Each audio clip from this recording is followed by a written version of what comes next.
আসসালামু আলাইকুম সবাইকে সবাইকে আমার ইউটিউব চ্যানেলে সবাইকে স্বাগতম। তো আমি 600 কোয়েল পাখি উঠেছি, আপনারা দেখতে পারতেছেন। তো এখন আমি আপনাদের দেখাবো আমি পানিতে কোন ওষুধ দিই, কোন টাইমে কোন ওষুধ, ওগুলো দেখাবো। এই যে আমি পানির পাত্রগুলো এখন সব নামাইতেছি। তো এগুলো সব নামানো শেষ হলে আমি আপনাদেরকে দেখাবো আমি কি ওষুধ কোন টাইমে দিই, তো কি খাবার দিই সেটাও দেখাবো আমি। তো বেকার না বসে আপনারা চাইলে কোয়েল পাখির খামারটা শুরু করতে পারেন, অল্প টাকায় খুব লাভজনক। তো এই তো পানিগুলো সব নামানো শেষ, এই তো একটা বোতল আছে, তো নামাই ফেললাম। তারপর এই যে ওষুধ, এটা আমি সকালে দিই, এটা হচ্ছে জিঙ্ক সকালে। এটা হচ্ছে দুপুরে, পানির পিএস হচ্ছে দুপুরে দিবেন। তো এটা হচ্ছে 83, এটা রাত্রেবেলা দিলে হবে।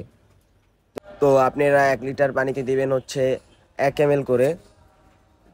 খাবার দেখে দিচ্ছি, এই যে আমি খাবার দিয়ে হচ্ছে নারিশের এটা।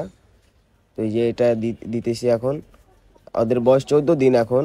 তো এই বয়স আরো চলবে প্রায় 35 থেকে 40 দিন, এগুলোই চলবে। তারপর লেয়ার যখন ডিম দিবে তখন লেয়ার লেয়ার অন দেওয়া শুরু করব। তো এই মাশাআল্লাহ দিলে সব পাখিগুলো খাচ্ছে। তো এই সবাই আমার জন্য দোয়া করবেন, আর আমার খামারের জন্য সবাই দোয়া করবেন। তো এই খামার দিয়ে যদি বড় কোনো জায়গায় যেতে পারি, সবাই আমাকে আমাকে সাপোর্ট করবেন। আর আমার নতুন ইউটিউব চ্যানেল, সবাই আমাকে সাবস্ক্রাইব করবেন এবং লাইক কমেন্ট শেয়ার করে দিবেন। তো সকলে ভালো থাকেন। আসসালামু আলাইকুম।